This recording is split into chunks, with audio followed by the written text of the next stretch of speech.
Today, our goal is to classify roots and solutions. So let's talk about what those mean.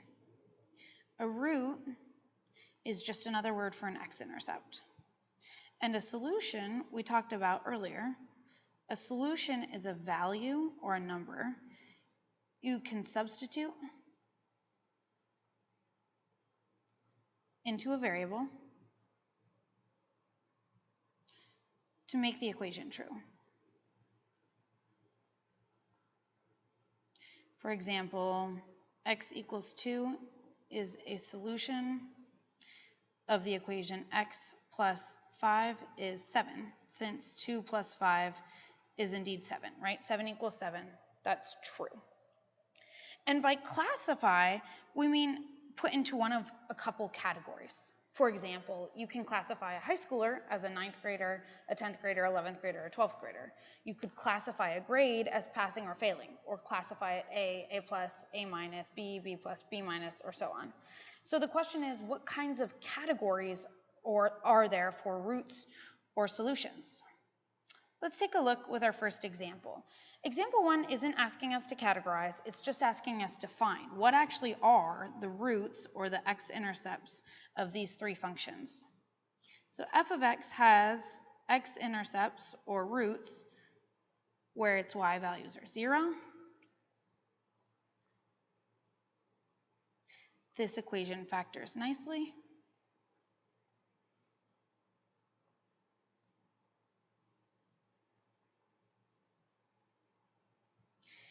So its x-intercepts are at -2, 0, and 2, 0. What about g? G of x has roots or x-intercepts where y or g is 0. So we have 0 equals x squared plus 4x plus 4, which also factors nicely. Here we have the same factor occurring twice. So it's almost like this root counts twice. We'll talk more about that later. I'm actually going to put it down 2 times to make it clear. Quadratic equations will always have 2 solutions. In this case, the solution occurred twice, the same solution. What about h?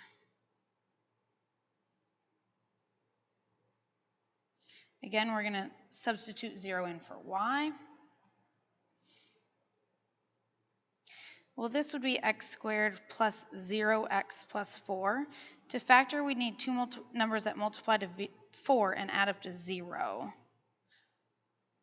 Well, that's not going to work. Okay, if we can't factor it, we'll use the quadratic formula. X equals -b plus or minus the square root of b squared minus 4ac all over 2a.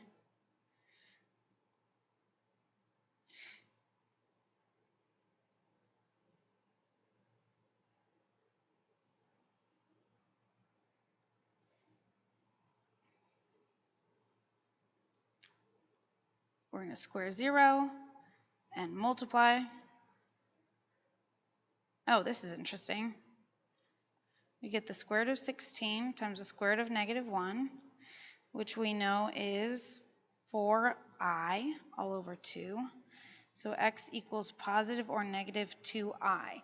These are imaginary numbers, meaning there will be no real roots or no x-intercepts. The function will not cross or intersect the x-axis.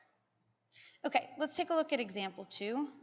Classify. Here we're not finding. We don't care what the roots actually are. We just want a category for the roots of the functions. Now, these are the same 3 functions. We've already found out what those x-intercepts are. Now let's give them a category. If we look back at our work for f of x, we see that f of x has x-intercepts at -2, 0, and 2, 0.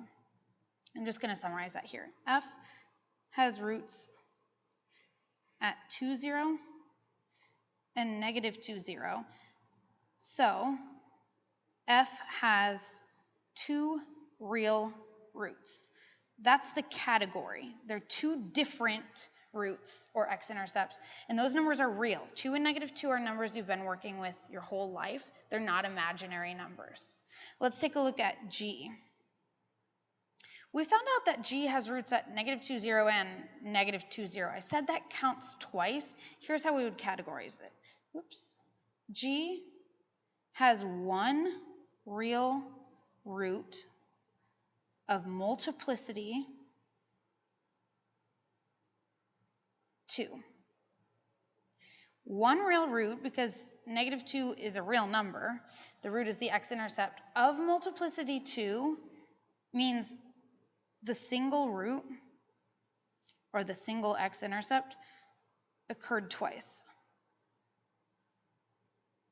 We see that same x-intercept happening twice. Okay, let's look back at H. H, we already named the category. H has no real roots because its roots were imaginary or complex numbers, meaning they won't actually touch the x-axis.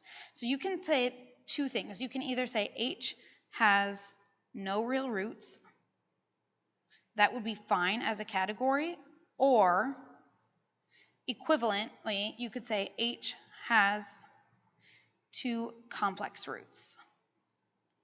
I prefer to say H has two complex roots because it reminds me quadratic functions always have two roots. They're either two real, or it's one real that counts 2 times, so that counts as two roots, or two complex roots. There are always two roots, but you can categorize them as real or complex. And if they're real, if they're different, you say they're two real roots. If they're not, you would say of multiplicity 2. Okay, let's look at example 3. Classify the solutions of the equations. Again, classify means give a category. We don't care what the solutions actually are, we just want to know in which category they fall. So we have x squared plus 25 equals 10x. To solve, we need one of the sides to be equal to 0, whether we're factoring or using the quadratic formula. This factors nicely. So we have x equals 5 or x equals 5. Again, this is sort of like that function g. We would say this is one real solution. 5 is a real number. It doesn't have an I or an imaginary term. One real solution of multiplicity 2. When we're classifying solutions, those are values you can put in for the variable. We're using the same 3 categories that we used for functions. You can either have 2 real, 2 complex, or 1 real of multiplicity 2. Okay, let's look at this equation. X squared minus x plus 25 is 0. I try to factor because that's always faster. Can't be factored, so I'm going to use the quadratic formula. I write it out every time because I want to remember it when I'm taking exams many months from now.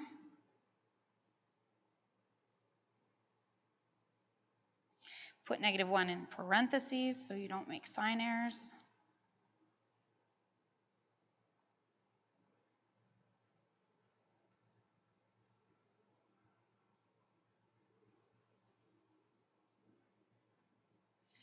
I can actually stop working at this point. I don't care what the solutions are, I care what the category is. And 1 minus 100, that's a negative number.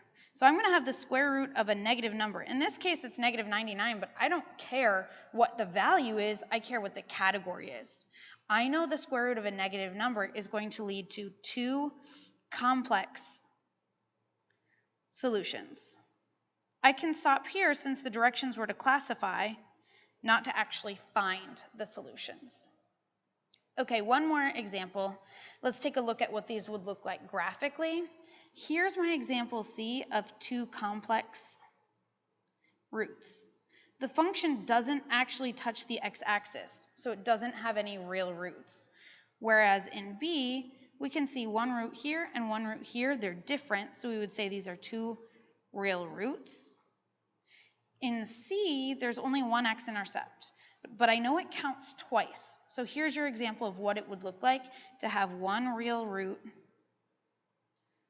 of multiplicity 2. It's one root, but it counts as 2.